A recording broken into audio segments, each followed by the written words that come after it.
All right, well, hello again there, everyone. This is the third video in a series of 3 videos. So again, it is Friday the 13th in May. And once again, we have Millennial Mike. So Millennial Mike, take it away. Hey, Mark. Hey, so for this video, what we're going to talk about is how to weather a bear market and stay motivated as an investor.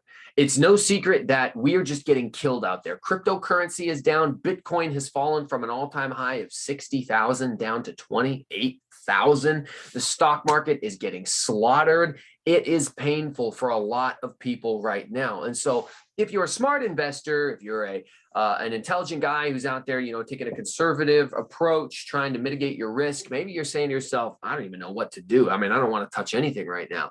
So what Mark and I are going to talk about is how to manage this. First of all, it comes down to a couple different things. Number one, you have to have a psychological, mental approach to deal with the pain and the fear and the uncertainty that's going on. You also need actionable, real steps that you can take. So Mark has, given the privilege of him being older than me, weathered a few more financial setbacks than I have when it comes to bear markets. So Mark, I want to hear what you think the best way to emotionally and mentally handle the stress of a bear market. Like, how do you cope with that stress? Okay, sure. And that's the thing.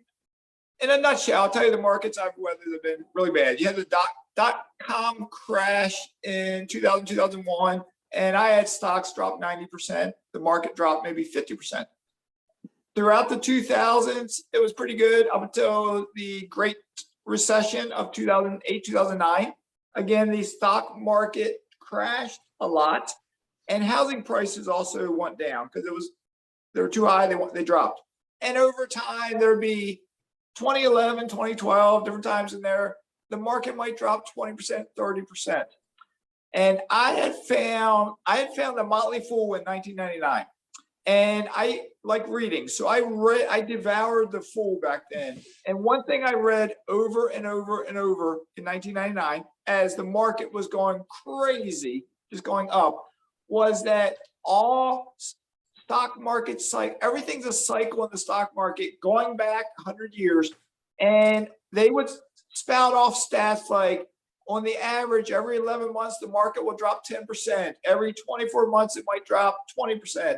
Every 36 months, it might drop 30% or more. And you just have to have the mindset to ride it out. So when I started buying stocks in 1999, when they started going down around the year 2000, 2001, I remember looking at my portfolio, which had been all green going up, all of a sudden turned red and started going. And I was like, there's nothing to worry about. The Fool told me there's nothing to worry about, just ride it out. So I rode it out, and some of my stocks dropped. One stock in particular dropped 90%. The good thing was my stock portfolio was still small. It got cut in half, but it was small, so it really didn't impact me that much. But I learned from it over the next couple of years, because I knew the market, I watched the market, I just didn't have the extra money. But stock prices of great companies were down.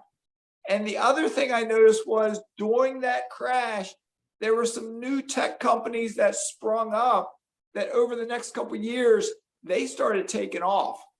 So same thing happened in 2007, 2008, 2009. The market crashed, which brings almost every stock down. But after the crash, they do start coming up. But if you're a stock investor, which some folks are, most folks say it's too hard, but it's really not. If you watch the economy when there's a recession, new technologies, new innovations, new inventions always appear. Like, I may get this wrong, some of these things, but the first iPhone, I think, was 2009, right during the recession. Mm-hmm. If you look at Airbnb, you look at Uber, I believe they came about during that recession time period. Because right now we're going through a market downturn. I'm not one of those folks, and you're probably not one of those folks, but there are people out there who are trying, they might be 22 years old, but they're trying to figure out what they can do that's a new way of doing something which will take off and catch And 10 years from now, we'll be like, whatever it is, we'll be like, man, that's been happening forever. You know, if I had bought stock in it back then, it would have been great. But we get, as society, we get too caught up in the day-to-day things. And if we see the market go down a week straight, 2 weeks straight, and we see headlines using the words that Mike just used about this terrible crash or this recession that's looming, it's easier for me to say perhaps than for someone to do, but just block it out. Block it out. Know that it's a normal cycle. Know that recessions are needed for a healthy economy. We're out of whack right now with both the stock market and kind of the housing market's out of whack in a totally different way. And we need to kind of reset ourselves. The supply chain issues are messed up. We got to reset ourselves. And unfortunately, we're going to have to probably head towards a recession because interest rates are going up.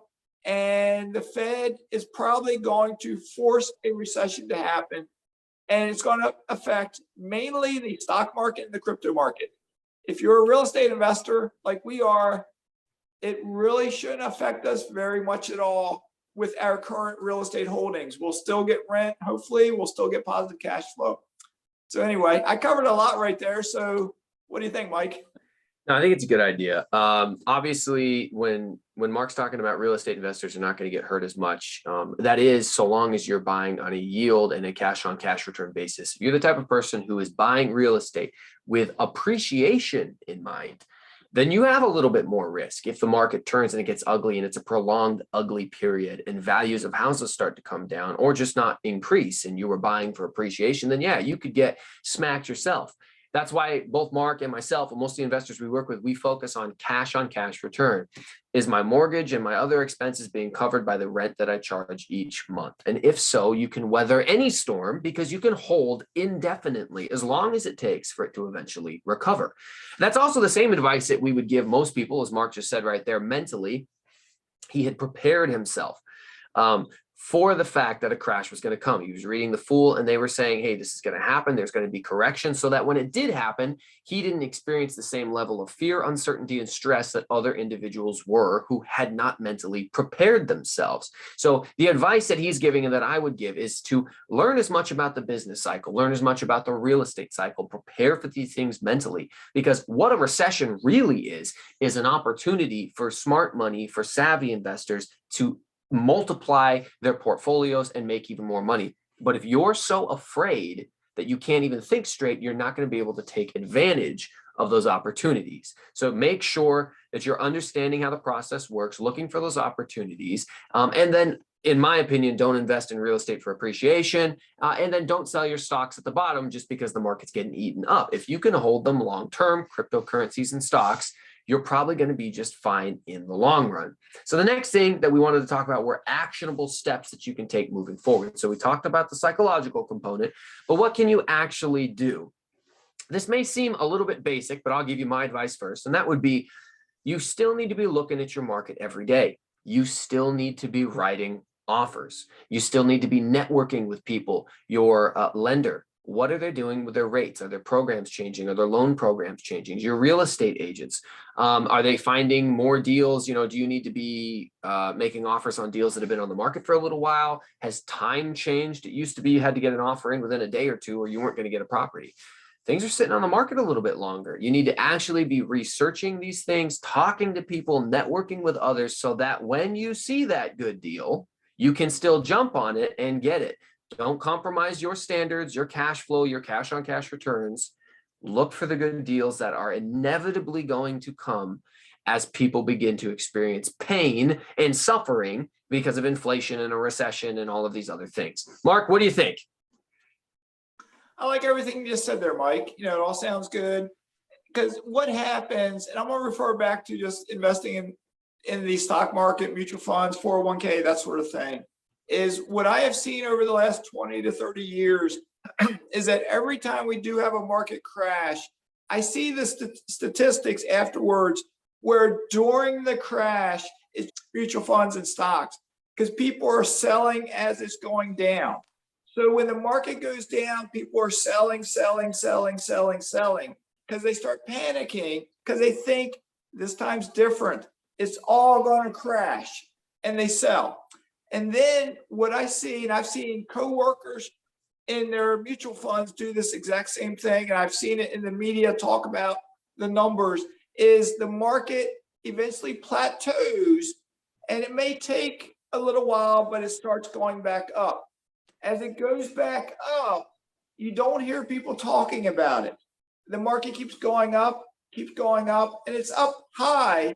And then you start hearing, oh, there's millions of dollars coming back into the mutual funds, coming back into stocks. And when you start hearing that, watch it during the next cycle. If you start hearing that, it might take a year, it might take 2 years, maybe it'll take 3 years. But odds are a crash is coming. And when that crash comes, the folks who jumped on up here, even though they rode it up here, it's going to crash back down. Not as low as it used to be, but it's going to come back down. Those same folks that bought up here will be selling when it goes down. There are studies that show that the average investor doesn't really make a lot of money over their investing career because they're selling when it's low, they're buying when it's high. Yes, they'll have some money at the end, but it's not returns. All right, with real estate, Mike may agree with this, maybe not, but if you always buy cash flowing real estate, you should be okay. Because even if the market does crash, we're still making money.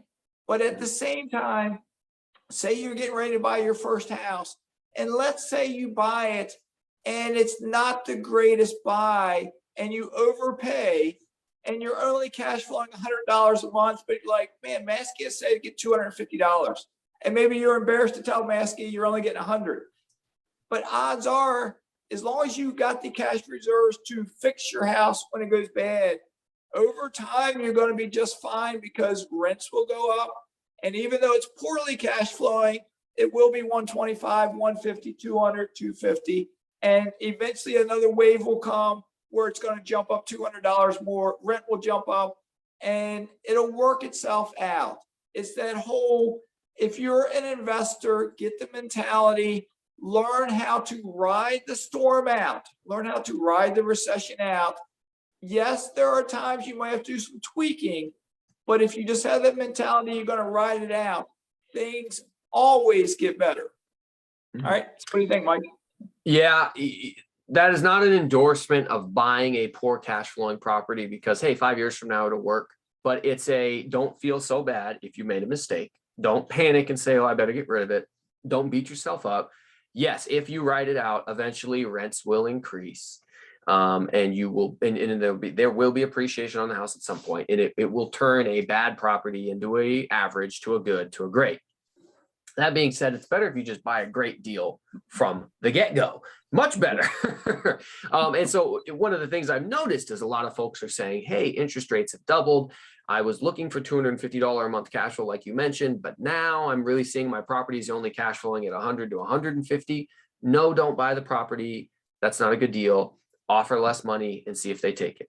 And if you get rejected, it's not the end of the world. I've been rejected many times in life. I have to try, dating women. It's not easy out here, man. You get rejected. So build that muscle, and figure it out.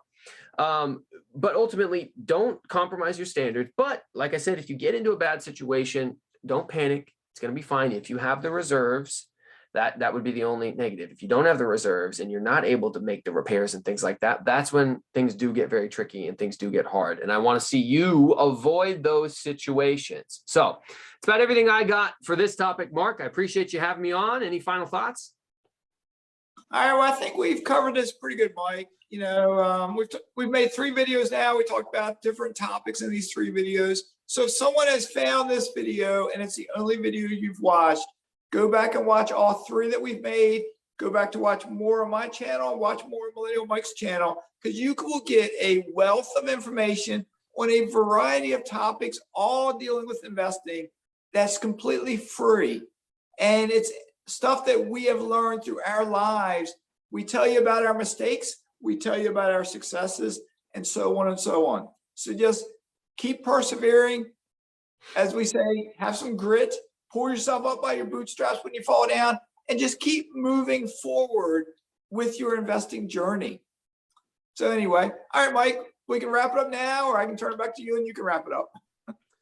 Well, thanks for having me on, Mark. If you haven't followed Mark, you should. I'd appreciate it if you followed me too. We always appreciate comments down below. So, let us know what you think about the video, and we'll see you guys next time.